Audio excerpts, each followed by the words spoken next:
नमस्कार साथियों, आप सभी का YB 2020 PYQ यूट्यूब चैनल पर हार्दिक स्वागत है। इस मॉडल पेपर में ज्योग्राफी के 20% आपको मिलेंगे और सिलेबस के अकॉर्डिंग आपको मिलने वाले हैं और पूर्ण सिलेबस को इसमें कवर किया गया है। और यदि आप इनमें से 15 क्वेश्चन ठीक कर लेते हो तो आपकी तैयारी बेहद अच्छी मानी जाएगी। एक बार आप लोगों ने इसको देखकर आप अपना टेस्ट देख ले। आपके यदि 15 क्वेश्चन सही हो जाते हैं कट के तो आप लोगों का स्कोर काफी अच्छा माना जाएगा। पहला क्वेश्चन है, निम्नलिखित में से कौन से जिले में 2011 की जनगणना के अनुसार न्यूनतम नगरीय जनसंख्या मिली है? तो 2011 की जनगणना के अनुसार अधिकतम जनसंख्या मैंने आप लोगों को याद करवा रखी है, नवाबों की नगरी टोंक में मिली है। तो न्यूनतम जनसंख्या जो है नगरीय जनसंख्या वो कौन से में मिली है? जालोर, बाड़मेर, बांसवाड़ा और राजसमंद। तो यहाँ पर आपका आंसर हो जाएगा बांसवाड़ा। ऑप्शन नंबर 3 करेक्ट रहेगा। नेक्स्ट क्वेश्चन है आप लोगों का, उत्तर दक्षिण गलियारा बोले तो NH 44 और यह गुजरता है आपका कश्मीर, जम्मू कश्मीर, श्रीनगर से कन्याकुमारी तमिलनाडु तक जाता है। और यह राजस्थान के एकमात्र जिले से गुजरता है, वो जिला है आप लोगों का धौलपुर। ऑप्शन नंबर 3 सही रहेगा। ऑप्शन नंबर 3 यहाँ पर सही रहेगा। अगला क्वेश्चन है वो है आप लोगों का, केवलादेव राष्ट्रीय उद्यान भरतपुर को किस वर्ष में यूनेस्को ने विश्व प्राकृतिक धरोहर घोषित किया? तो यहाँ पर केवलादेव है कहां पर? भरतपुर में है और इसको 1985 ईस्वी में जो है आप लोगों का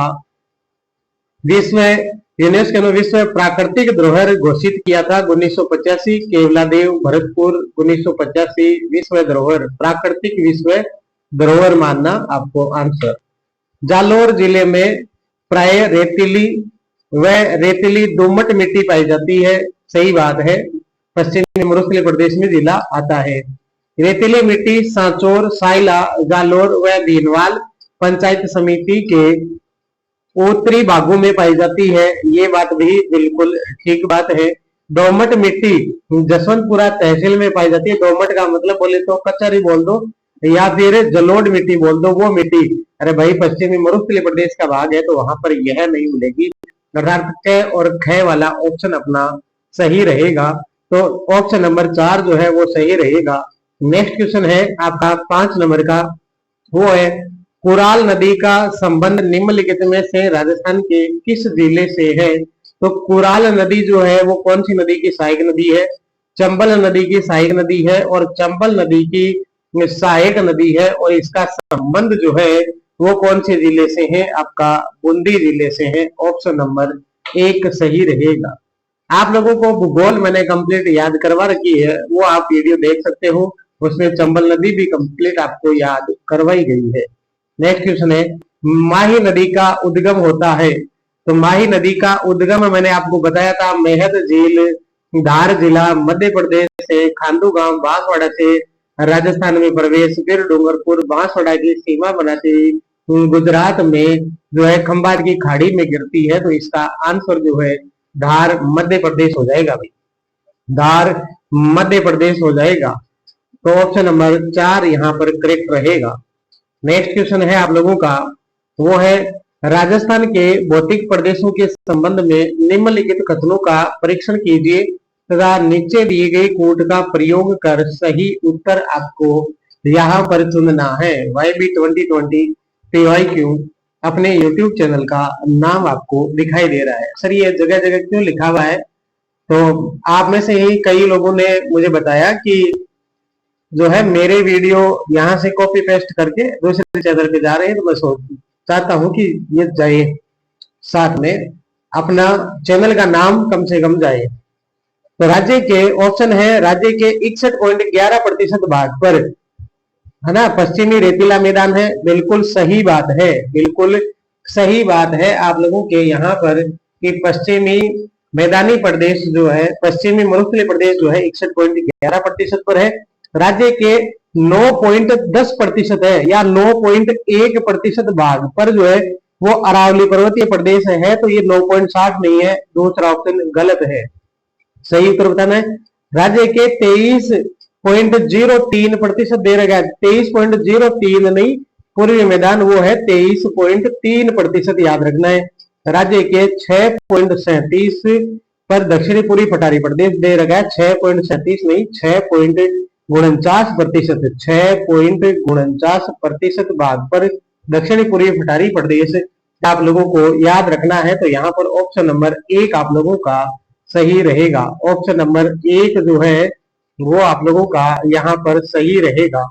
तो चलते हैं अगले क्वेश्चन की ओर। अपना अगला क्वेश्चन है वो, तो यहाँ पर केवल एक सही है, ऑप्शन नंबर 4 जो है वो सही रहेगा। नेक्स्ट क्वेश्चन है, निम्नलिखित में से कौन सा पठार माउंट आबू पर्वत स्थल से 8 किलोमीटर दूर गुरु शिखर चोटी। गुरु शिखर चोटी अरावली की सबसे ऊंची चोटी है, राजस्थान की सबसे ऊंची चोटी है, 1722 मीटर इसकी ऊंचाई है। कर्नल जेम्स टोड ने इसे संतों का शिखर कहा है। इस पर दत्तात्रेय ऋषि का मंदिर बना हुआ है। इससे 8 किलोमीटर दूर जो है वो एक पठार है। कौन सा पठार है? वो राजस्थान का सबसे ऊंचा पठार है, ऊंचाई 1360 मीटर है। तो बोराट का पठार है, मेसा का पठार है, उड़िया का पठार है, या फिर दक्कन का पठार है। तो आपका आंसर जो रहेगा वो रहेगा ऑप्शन नंबर 3, उड़िया का पठार। उड़िया का पठार आप याद रखना, राजस्थान में सिरोही जिले में है, राजस्थान में सिरोही जिले में है। और आप लोगों को यह भी ध्यान में रखना है कि इसकी ऊंचाई 1360 मीटर है और यह राजस्थान का सबसे ऊंचा पठार है और गुरु शिखर चोटी के पास में स्थित है। नेक्स्ट आप लोगों का वो है, निम्नलिखित में से कौन सा सही सुमेलित नहीं है। तो ये देखो यहाँ पर कन्हैयालाल बागल हवेली जो है वो चूरू जिले में है, बिल्कुल है। निहाल टावर धौलपुर में है, बिल्कुल है। और मोडा फाड़ जो है वो झुंझुनू में है और इसीलिए इसको ज्योग्राफी में रखा गया है। प्रश्न को कि मोडा फाड़ पूछा है, झुंझुनू में है, बिल्कुल है। आप लोगों का हजरत कमरुद्दीन शाह की दरगाह नागौर में नहीं है। ऑप्शन नंबर 4 आप लोगों का सही रहेगा, क्योंकि हजरत कमरुद्दीन शाह की दरगाह कहाँ नहीं है? नागौर में है। किसी को आ रहा है तो वो कमेंट करके बताएं कि कहां पर है। नेक्स्ट क्वेश्चन है, इंदिरा गांधी नहर कहां से निकाली गई है। इंदिरा गांधी नहर भाखड़ा नांगल बांध से, पोंग बेरा से, हरिके बेरा से, या फिर जवार बेरा से। तो सतलज और व्यास नदियों के संगम से हरिके बेराज बांध से निकाली गई है। ये गडरा रोड बाड़मेर तक जाती है राजस्थान में और संपूर्ण भारत की सबसे बड़ी जो है नहर परियोजना है। राजस्थान में सूख का संभावित कार्यक्रम पूछा है और हमने पिछले वीडियो में याद किया था ना, वो क्या था? मरु विकास कार्यक्रम। मरु विकास कार्यक्रम था ना, वो तो 1977-78 का था, याद रखना। और सूख का संभावित जो कार्यक्रम है ये 1976-75 का है। सूख का संभावित कार्यक्रम 1976-75 का है, ध्यान रखना। सूख का संभावित कार्यक्रम 1976-75 ईस्वी आप लोगों को ध्यान में रखनी है। नेक्स्ट क्वेश्चन है आप लोगों का, वो है रेड कोर एक संयुक्त उद्यम के रूप में 50:50 के अनुपात में राजस्थान सरकार तथा द्वारा स्थापित किया गया है। तो राजस्थान सरकार के साथ में रेड कोर में जो पार्टनरशिप है, साझेदारी है, वो किसकी है? IL व FS की है। IL व FS की है। ऑप्शन नंबर 4 यहाँ पर सही रहेगा। याद रखना, रेड कोर में IL व FS और राजस्थान सरकार की 50:50 की साझेदारी है। नेक्स्ट है, 2011 की जनगणना के अनुसार जिलेवार घनत्व का अवरोही क्रम आप लोगों को पूछा है। जिलेवार जो है घनत्व का अवरोही क्रम आप लोगों को यहाँ पर पूछा गया है। तो यहाँ पर आपका अलवर का आप लोगों को याद है मेरे अनुसार, अलवर का जो है वो 438 है, धौलपुर का जो है 398 है, बांसवाड़ा का आपको याद रखना है 397 है। बांसवाड़ा का कितना है? 397 है। और कोटा का जो है वो 376 है। हम बात कर रहे हैं जन घनत्व की, हम बात कर रहे हैं जन घनत्व की। तो जन घनत्व यहाँ पर आप लोग पढ़ कर जाओगे तब तो ठीक है, वरना आप ऑप्शन नंबर 3 करोगे कि बांसवाड़ा से तो अधिक ही है कोटा का, लेकिन है नहीं। बांसवाड़ा तो है मैदानी भाग और कोटा है पठारी भाग, ज्यादातर भाग, इसलिए कोटा का जन घनत्व बांसवाड़ा से कम है। बांसवाड़ा का जन घनत्व 397 है, कोटा का जन घनत्व 376 है, याद रखना। तो यहाँ पर ऑप्शन जो है चौथा सही रहेगा। नेक्स्ट क्वेश्चन है, अगस्त 2022 में राजस्थान सरकार ने जल एवं पर्यावरण संरक्षण के लिए किस देश के साथ भागीदारी की है? ये वेरी वेरी इंपॉर्टेंट क्वेश्चन है। किस देश के साथ जो है 2022 में जल एवं पर्यावरण संरक्षण के लिए भागीदारी की है? तो वो है डेनमार्क। आपका कौन सा देश है? डेनमार्क। पर्यावरण और जल संरक्षण के लिए राजस्थान सरकार ने 2022 अगस्त 2022 में किसके साथ भागीदारी की है? तो वो है डेनमार्क। नेक्स्ट क्वेश्चन है, मोस्ट रिपीटेड क्वेश्चन है, वो है आप लोगों का स्क्रीन पर। जीवाश्म पार्क, कौन सा पार्क पूछा है? जीवाश्म पार्क आपका उद्यान जो है वो कहाँ स्थित है? तो जीवाश्म पार्क हमें पता है कहाँ पर है, जैसलमेर में है। ऑप्शन नंबर 4 यहाँ पर करेक्ट रहेगा। नेक्स्ट क्वेश्चन है आप लोगों का, वो है निम्नलिखित में से किस दिनांक को रणखार संरक्षण आरक्षित क्षेत्र को राजस्थान सरकार द्वारा अधिसूचित किया गया? तो रणखार बायोडाइवर्सिटी जो है वो रणखार है कहां पर? आप ये याद रखना, जालोर में है। इसको राजस्थान सरकार द्वारा कब अधिसूचित किया गया? 25 अप्रैल 2022 को, 25 अक्टूबर 2022 को, 22 मार्च 2021 को, 22 जुलाई 2022 को। तो ऑप्शन नंबर 1 यहाँ पर सही रहेगा। 25 अप्रैल 2022 को रणखार संरक्षण आरक्षित क्षेत्र को राजस्थान सरकार द्वारा अधिसूचित किया गया आप लोगों का। नेक्स्ट क्वेश्चन है, वो है राजस्थान में नाइट्रेट की उपस्थिति के कारण कौन सी मृदा उर्वरक है? नाइट्रेट की उपस्थिति के कारण कौन सी मृदा है ना वो उर्वरक बन जाती है या उपजाऊ बन जाती है? तब आपको याद रखना है भूरी रेतीली मृदा। ऑप्शन नंबर 4 सही रहेगा, ये ध्यान रखना। और लाल लोमी मृदा डूंगरपुर बांसवाड़ा में मिलती है। फर्स्ट ग्रेड में अभी रिपीट हुआ था, लाल लोमी मृदा का विस्तार मिलता है तो डूंगरपुर बांसवाड़ा, लाल पीली कुची तो बनास बेसिन वाला भाग याद रखना है। नेक्स्ट क्वेश्चन है, अनास, एरू, चाप, एरण, हरण ये सहायक नदियां कौन सी की है? क्वेश्चन में 3 दे रखी है, बाकी मैंने बोली वो। तो ये नदियां किसकी सहायक नदियां है? ये नदियां माई नदी की सहायक नदियां हैं। ऑप्शन नंबर 3 सही रहेगा। ऑप्शन नंबर 3 आप लोगों का यहाँ पर सही रहेगा। माई नदी वही है जो धार जिला मध्य प्रदेश से निकलती है, खांडू गांव से बांसवाड़ा जिले में प्रवेश करती है।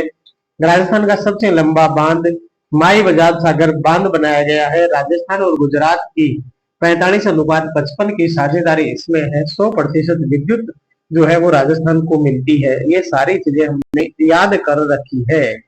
अरावली किस प्लेट से अलग हुई थी? तो अरावली जो है ये आप लोगों की यूरेशियन प्लेट से अलग हुई थी, ये आप लोगों को ध्यान में रखना है। ऑप्शन नंबर 3 रहेगा। अरावली विश्व की प्राचीनतम पर्वतमालाओं में से एक है और यह कौन सी प्लेट से अलग होती है? यूरेशियन प्लेट से अलग होती है और यह भारत के जो प्रायद्वीप में पठारी प्रदेश है उसका भाग है, गोंडवाना लैंड का भाग है। गोंडवाना लैंड का भाग है और भारत के कौन से भौतिक प्रदेश में आता है? तो प्रायद्वीप के पठारी प्रदेश में आता है। राजस्थान में इसका विस्तार 80% 550 किलोमीटर में है। नेक्स्ट है, सुंडा पर्वत को संबंध राजस्थान के किस जिले से है? तो सुंडा पर्वत का नाम आते ही हम लोग चले जाएंगे सर राजस्थान की ग्रेनाइट सिटी के नाम से पहचाना जाने वाला जिला जालोर। तो यहाँ पर सुंडा पर्वत जालोर है। जालोर को ग्रेनाइट सिटी के नाम से जानते हैं और जालोर में जो दुर्ग बना है वह सुवर्णगिरी पर्वत कहलाता है, आपका उस पर बना हुआ है। नेक्स्ट क्वेश्चन है, आपके ये क्वेश्चन कंप्लीट होते हैं। आपके कितने सही हुए? 20 क्वेश्चन हो गए। तो ये 20 क्वेश्चन थे आप लोगों के। अब मिलते हैं अगली क्लास में, तब तक के लिए आप सभी का बहुत बहुत धन्यवाद।